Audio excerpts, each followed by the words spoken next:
So, yun mga kasound. Yung speaker natin. Dalawang tinte. Yun mga kasound, oh. Grabe ang lalaki ng magnet. Kaya pala mga kasound, solid dito tumunog. Kasi 1,000 yung load nito.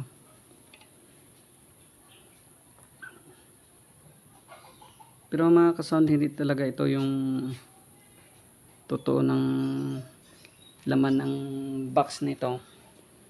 Hindi talaga ito yung totoong laman ng speaker. Pinalitan na namin ito. Binili ko ito sa pinabili ko ito sa Iloilo. Meron akong kilalang taga Iloilo sa trabaho. So pinabili ko doon sa kanya, doon sa MRM Electronics.